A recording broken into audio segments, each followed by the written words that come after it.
Chapter 8 Angels and Angels. It is impossible for you during a single and brief visit to gain any adequate conception of the enormous scope and varying details of our work here, said Ladas, in preparing to call my attention to other features of his ministry. But I will select one or two suggestive points likely to be of personal service, and which at the same time will indicate our far-reaching operations. Of the vast resources at our disposal to ensure success, I can suggest no estimate, since these are only known to God, though the assurances of the past warrant me in saying they are never failing and equal to the demand that may be made upon them. Nor could I speak with systematic lucidity of the knowledge I have gained from my long experience. We do not work by rule or in accordance with any theoretical formula. If we did so, the process might be codified and studied at leisure.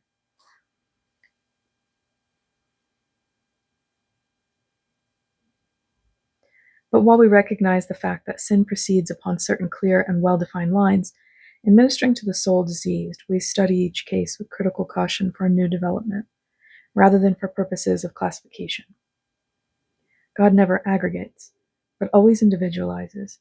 It is the one lost sheep we are most interested to find. Though God will have all men to be saved, we never forget that all is comprised of units, which must be reclaimed as speedily and lovingly as possible. This is the old gospel of Christ, which he carried to earth from hence, the old story, so unlike the old wives' fables of earthly origin, so like the conception of what a heavenly theme would be, that all men sought for him, that they might listen to its music. It is the same Christ song, set to the self-same melody of loving devotion to the needs of the lost, we chant in our present ministry, the love song God composed to fascinate the ears of those who would become bond slaves of hell, and on the wings of hope and trust bear them higher, higher, higher until the morning breaks, the discord dies away, sight is restored, and home is reached. Earth has broken the sweetest strings in the divine harp and replaced them with unmelodious substitutes, spoiling the melody. In the garden of the Lord, an enemy has scattered tares, choking the flowers and poisoning the fruit, and the work of Christ has been made of non-effect through false traditions. Thus the true proclamation of the gospel has reverted to us again. The Christianity earth has lost is the native life of immortality, which the Father's love outstretched to plant below, that men might earlier eat of the fruit of the tree of life. Oh, that love of God! It could not wait to manifest itself in redemption, but ran before to provide salvation from a fall. It foresaw and anticipated the weakness and frailty of the flesh, and yearned to set around the evolving man all possible safeguards from the dangers of the animal nature he was naturally outgrowing. So in the midst of the Eden, planted in preparation for the further development, love placed the tree of life beside the river of the water of life, and its welcome shade offered holy rest, the music of the water singing sweet lullabies, with the luscious fruit of immortality hanging overhead, and the angels of the homeland ascending and descending to counsel and advise. Such were the provisions of love. But away from the river, the garish fruits of sensuous desire were found.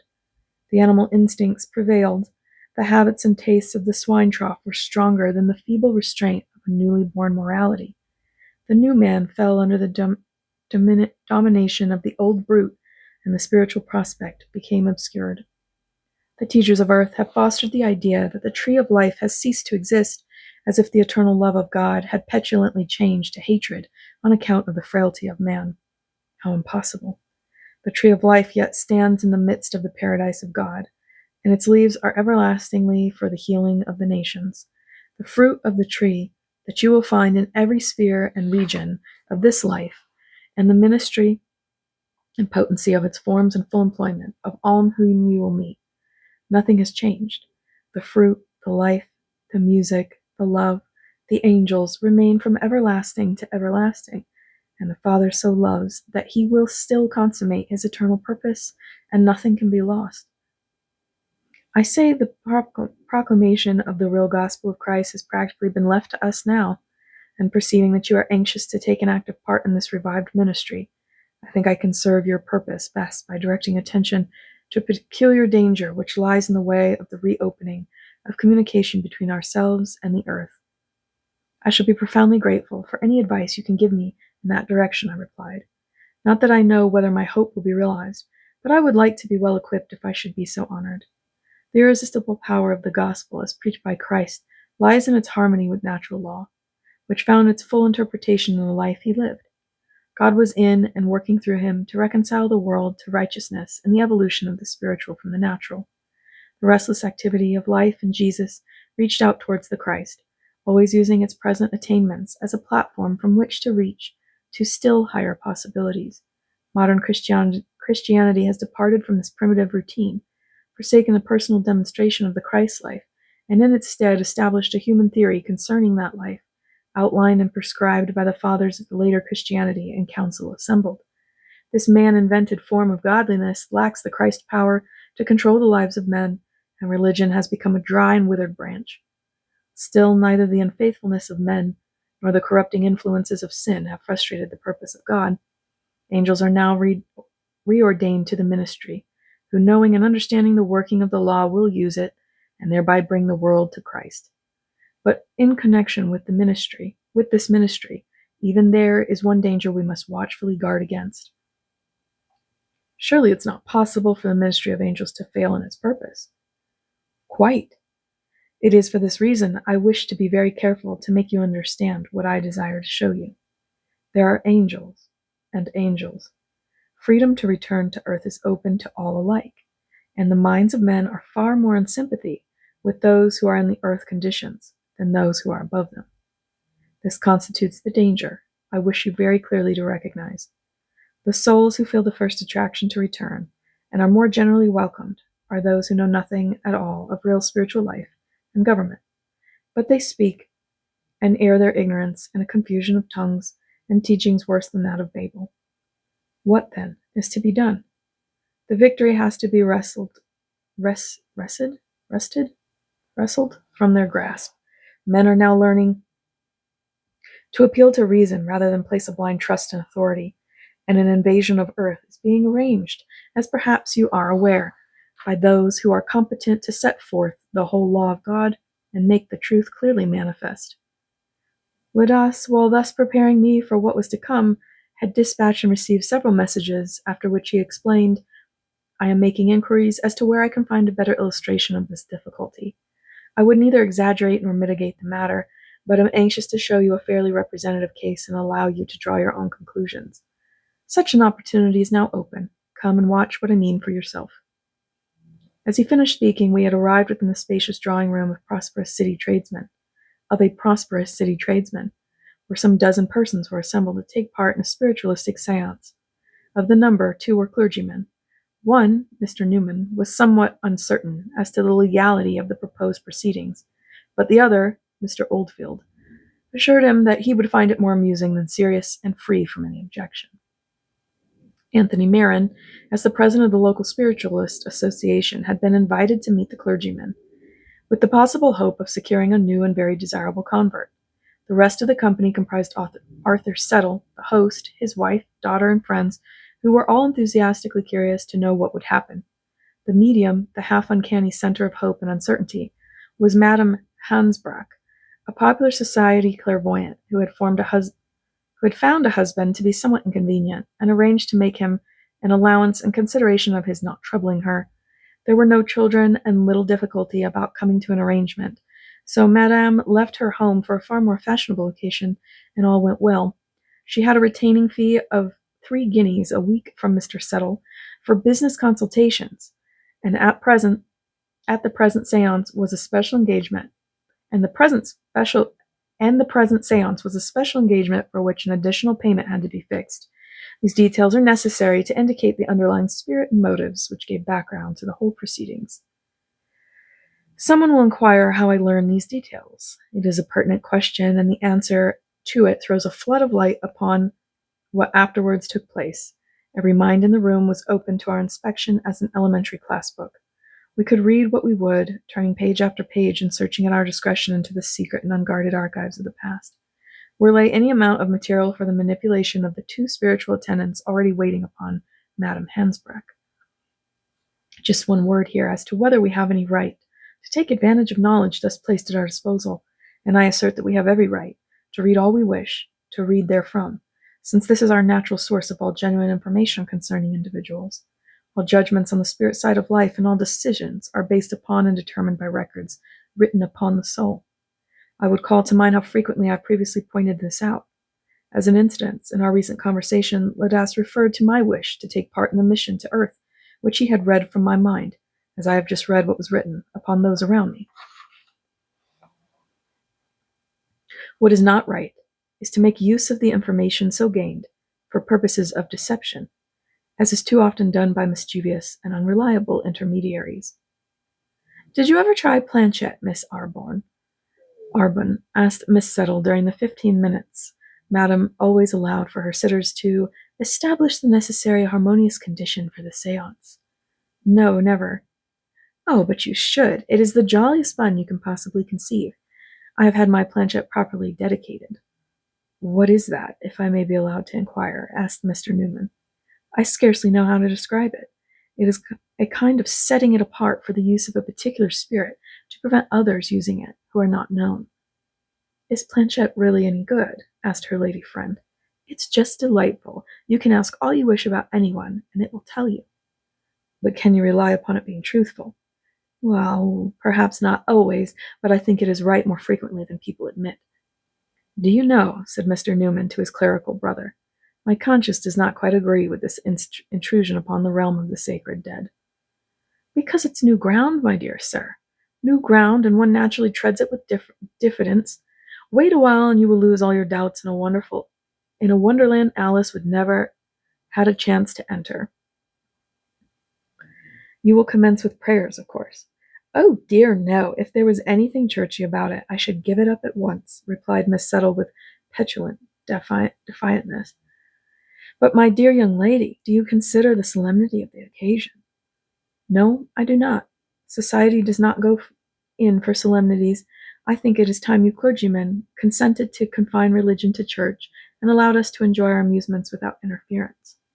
This discussion was not exactly tending towards harmony, so Madame requested Miss Settle to play something soft and dreamy, after which her clairvoyant descriptions and communications began.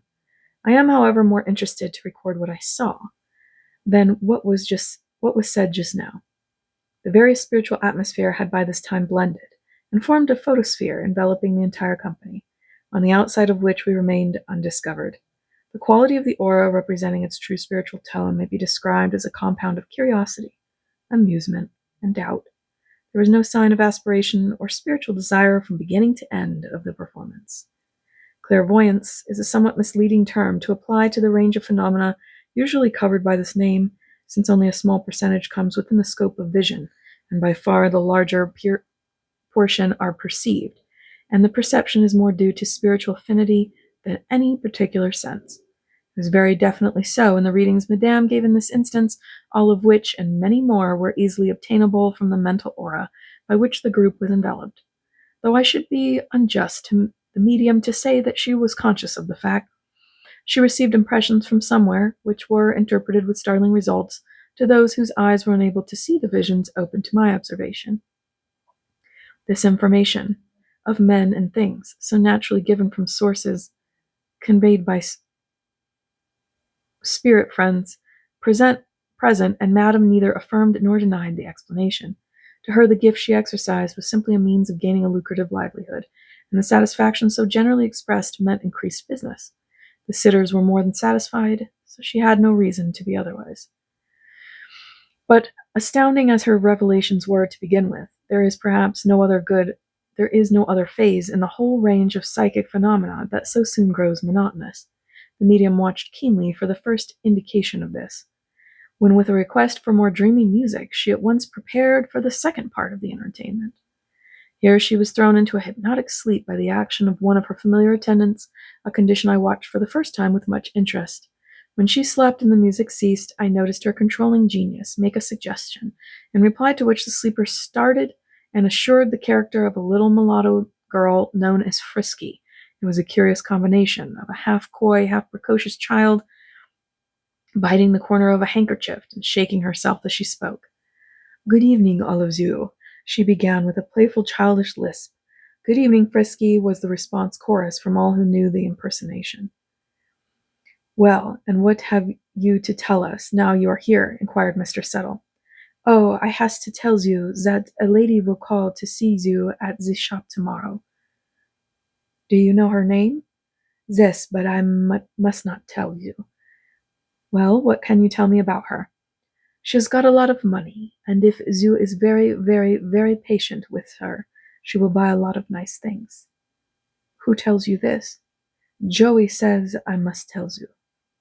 "All right, I'll be careful to be patient with her. Thank Joey for sending me word." "Oh, I say, look, look," she exclaimed, pointing to Mr. Newman. "Look at the long face of Mr. Parson." "I'm very much surprised that you have nothing more than these frivolities to tell us from the other side of death. That is what makes me look so serious," replied the gentleman. "Is you?" "Yes, more surprised than I can make you understand. If you waits till you comes on our side, you will be more surprised than I can make you understand."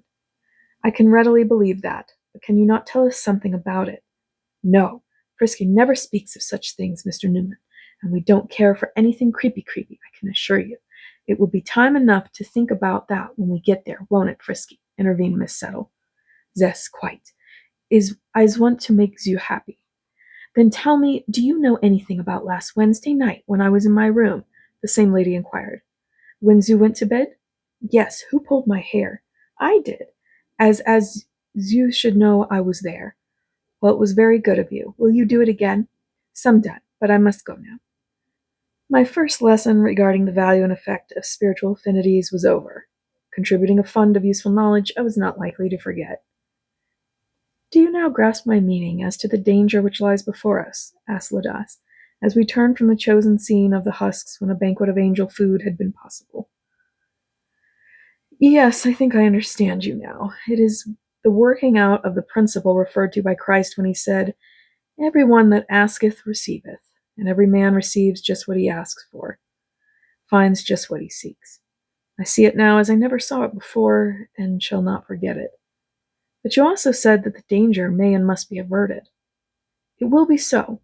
It is my confidence in this that prompted my pointing it out to you. Knowing what it is, you will naturally avoid it in your future intercourse. But at the same time, I am equally anxious for you to realize what has just occurred is not without its value in calling attention to the existence of physical phenomena worthy of being inquired into. These frivolous and ignorant individuals who represented our side in their proceedings, by their close association with earth, have the power and pleasure of producing effects which appeal to reason and should tend towards inquiry. So far, they do a necessary and preparatory work by laying a foundation upon which the whole system of spiritual law must be erected.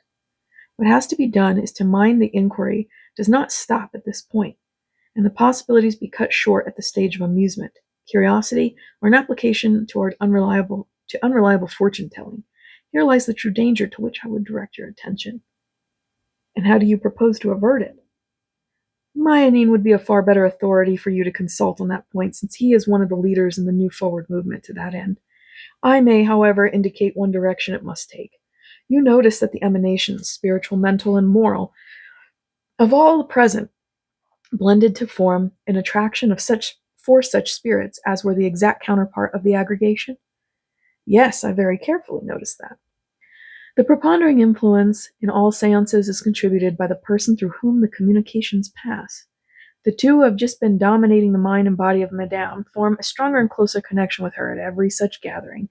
Unless she releases the bond by spiritual aspiration, and this active, definite influence largely controls and determines the character of the indefinite nebulosity of all others who attend her seances.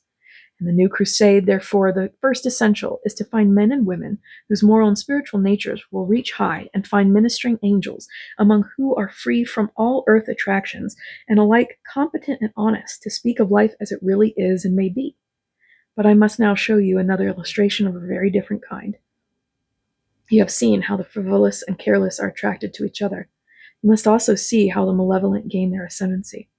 We entered the combined foyer and bar of a popular variety theater, where the lounges, chairs, yes, even the counter, were plentifully occupied with women, who formed an unadvertised but well-known part of the attractions of the house. Women wearing model modes of court establishments, who displayed millinery and lingerie with equal and tempting prominence to ensnare the foolish and weak of that class whose purses were sufficiently heavy to warrant their passing the artistically draped and almost closed portiere. It was, on the surface, a picture of dainty and painted wantonness few men would pass without at least a second look. The physical eye, however, is subject to restrictions and able only to see a section of the solar spectrum. Unfortunately, the mental and spiritual vision, not naturally, but from deliberate intent and purpose, is similarly limited. Hence, to those of earth, but one side of the picture was accessible, but to myself both sides were visible with almost equal clearness. I may even go further and say that I was able to see how the past and present were blended for purposes of destruction, and the future already outlined with startling and suggestive horror. The scene was more than a repetition of what I had previously witnessed, since the dead and living meet on equal terms, each tempting and dependent upon the other, where only God himself would justly draw the line of guilt, or, no, not innocence. Such virtue would be poisoned in passing the threshold of this temptation. On the one side were the libertine, the roue, the drunken and the wanton, stripped by the action of the tomb of their gilded and masked hypocrisy. Not so much men and women of open depravity and sin, only too many of these are victims to the lust and machinations of others,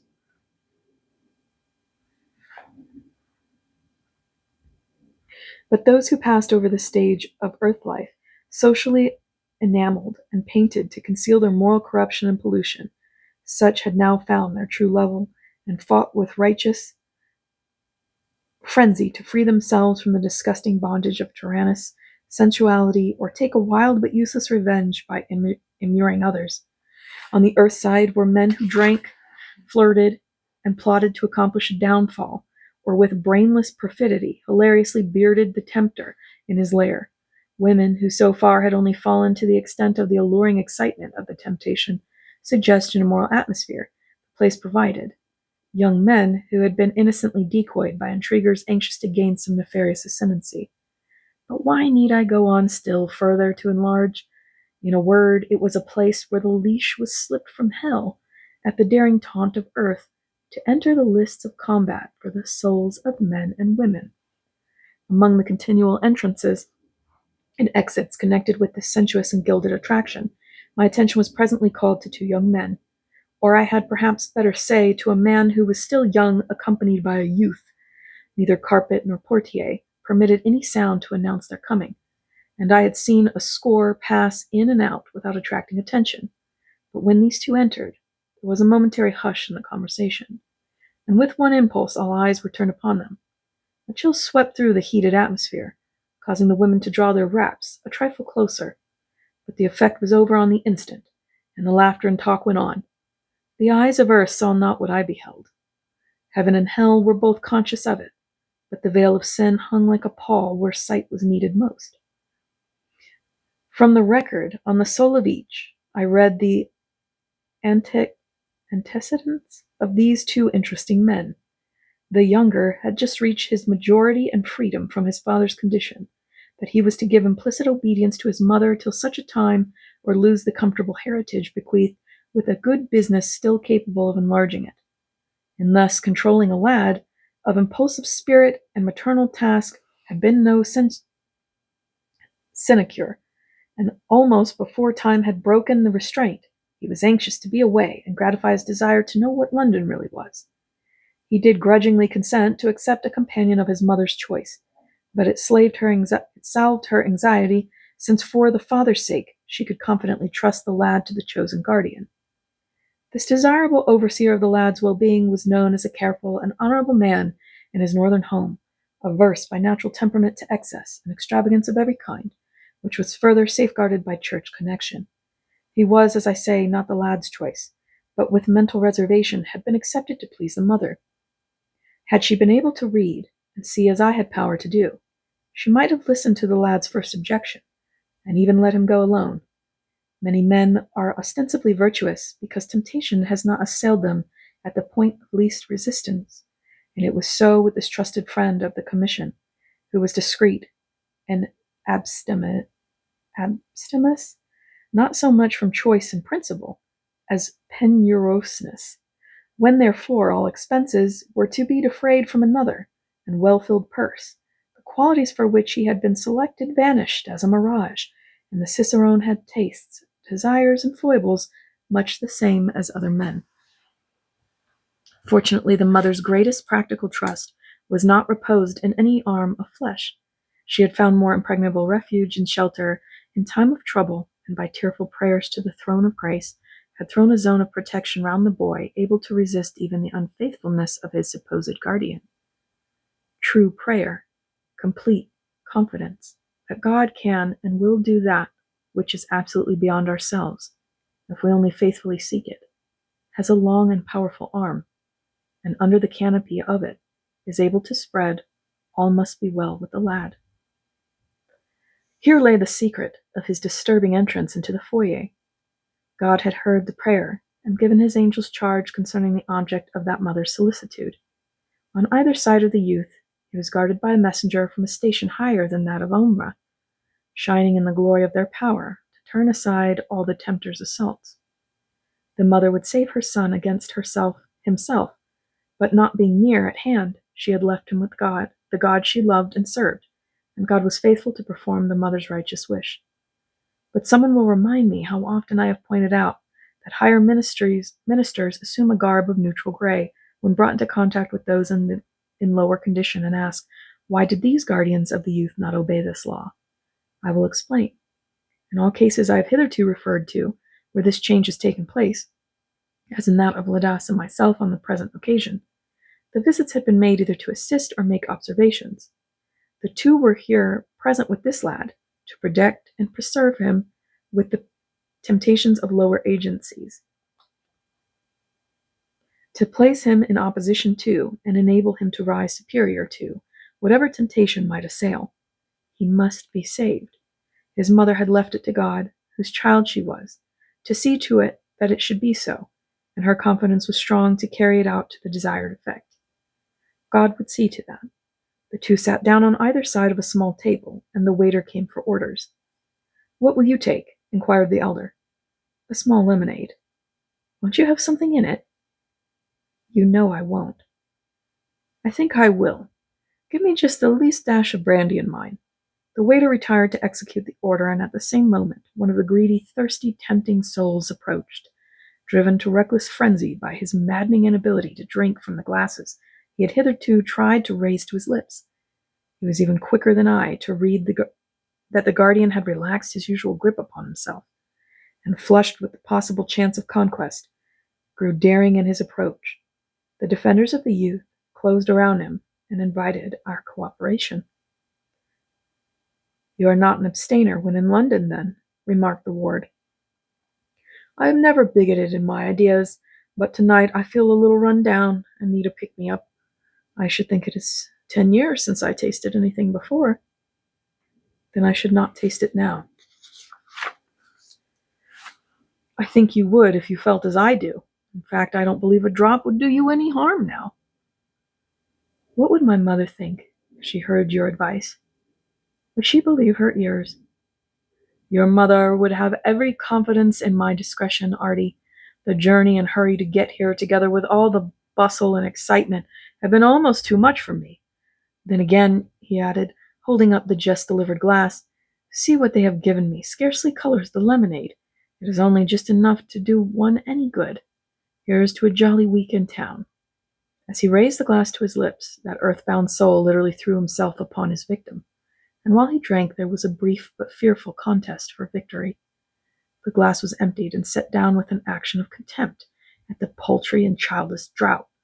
The cicerone's eyes burned with a strange ferocious light, and calling the waiter, he requested him with a premonitory voice to "Bring me a large Scotch, neat." His companion looked at him in speechless consternation. What had taken place? He who had been chosen as a worthy guardian of an inexperienced and somewhat passionate youth had fallen under the spell and power of an earthbound soul. In other words, he had become possessed of a demon, who had assailed the man in his weakest point, and conquered him.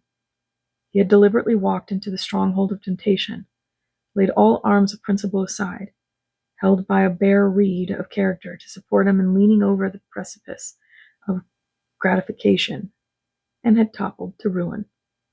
But the mother's prayer had saved the lad. There is no more to be said.